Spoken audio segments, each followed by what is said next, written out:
हम में से किसी को ये गलतफहमी नहीं होनी चाहिए कि हम कुर्सी पर बैठेंगे और सत्ता की चर्बी चढ़ जाएगी।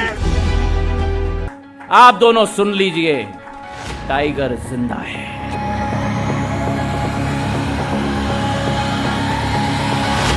नमस्कार, राजनीतिक खबरों के सबसे दिलचस्प ठिकाने में मैं रूपेश मिश्रा आप सभी का स्वागत करता हूं। कोई सीने में बगावत लेकर पैदा नहीं होता, हालात इंसान को बागी बना देते हैं। जी हां, आज हम बात करेंगे बागी सचिन पायलट की कि कैसे सचिन पायलट बागी हो गए। सचिन पायलट के बागी होने के पीछे किस नेता ने महती भूमिका अदा की। वो कौन नेता है जो सचिन पायलट को बीजेपी के शीर्ष नेतृत्व से मिलवाने के बीच में सेतु का कार्य किया है। आज पायलट के बागी बनने की हम पूरी कहानी आपको बताएंगे अपने इस खास रिपोर्ट के जरिए। राजस्थान की सियासी चौसर में शह और मात का खेल जारी है, लेकिन सवाल यही खड़ा हो रहा है कि आखिर इस सियासी शतरंज का राजा कौन होगा। खैर, ये बात अभी वक्त के गर्भ में छिपी है, लेकिन लोगों के अंदर इस बात की जिज्ञासा हिचकोले मार रही है कि आखिर पायलट कांग्रेस पार्टी के बागी कैसे बने। पायलट के अंदर किसने मारा बगावत का मंत्र और पायलट के बागी बनने के पीछे किस शख्स ने महती भूमिका निभाई है। तो इस सवाल का जवाब है ज्योतिरादित्य सिंधिया।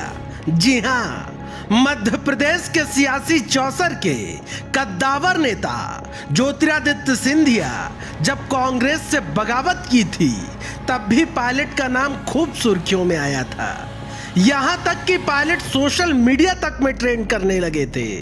वहीं मध्य प्रदेश के विश्वस्त सूत्र तो यह भी बताते हैं कि ज्योतिरादित्य ने यह फैसला पायलट से मशवरा करके ही लिया था। लिहाजा वक्त गुजरा और पायलट भी कांग्रेस के बागियों की फहरिस्त में शुमार हो गए। सियासत के जानकार बताते हैं कि पायलट ने बगावती कदम उठाने से पहले ज्योतिरादित्य सिंधिया से लंबी मंत्रणा की थी, क्योंकि आपको याद होगा जब राजस्थान में सियासी संकट की शुरुआत हुई थी, तब सचिन पायलट और ज्योतिरादित्य सिंधिया के बीच दिल्ली में मुलाकात हुई थी। यह मुलाकात दिल्ली के पास स्थित किसी गांव में गुपचुप तरीके से हुई। सूत्र बताते हैं कि दोनों के बीच तकरीबन 40 से 45 मिनट तक गहरी मंत्रणा चली थी। लिहाजा उसके बाद से ही सियासी संकट और गहराता चला गया।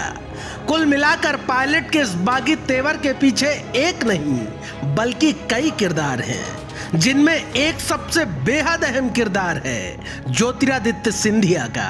कुछ जानकार तो यहां तक भी दावा कर रहे हैं कि बीजेपी के शीर्ष नेतृत्व और पायलट की मुलाकात भी सिंधिया ने ही करवाई है। इन सब बातों से कोई भी इंकार नहीं कर सकता, क्योंकि पायलट और ज्योतिरादित्य सिंधिया का याराना आज का नहीं बल्कि वर्षों पुराना है। लिहाजा दोनों के समक्ष कांग्रेस में रहते हुए समस्याएं भी लगभग एक जैसी ही थीं। दोनों ही खुद को पार्टी के अंदर रहते हुए हाशिए में महसूस कर रहे थे।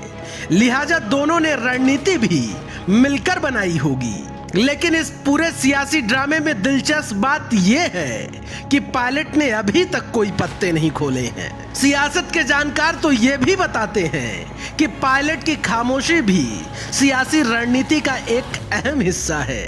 इसलिए पायलट तब तक चुप्पी नहीं तोड़ेंगे जब तक कि उन्हें इशारा नहीं मिल जाता। खैर, राजस्थान का सियासी भविष्य अब और संकट में जा चुका है। ऐसे में सियासी पटाक्षेप का आसानी से हो पाना नामुमकिन सा नजर आ रहा है। Bureau report, the fact India. तो देखिए, आपने हमारी खास रिपोर्ट कि सचिन पायलट को बागी बनाने के पीछे एक बड़ा हाथ माना जा रहा है ज्योतिरादित्य सिंधिया का, क्योंकि माना जा रहा है कि ज्योतिरादित्य सिंधिया और सचिन पायलट की जो कांग्रेस पार्टी में स्थिति थी वो लगभग एक जैसी ही थी। और पहले जब ज्योतिरादित्य सिंधिया कांग्रेस पार्टी का दामन छोड़कर भाजपा में शामिल हुए थे, तब भी उन्होंने सचिन पायलट से लंबी मंत्रणा की थी। इस बात से भी इनकार नहीं किया जा सकता कि जब ज्योतिरादित्य भाजपा के राष्ट्रीय राजमार्ग पर गए थे, हो सकता है तभी यह तय हो गया था कि पायलट भी अब बगावत करेंगे। दोस्तों, फिर हाजिर होंगे सियासत की एक नई चहलकदमी के साथ। तब तक के लिए नमस्कार।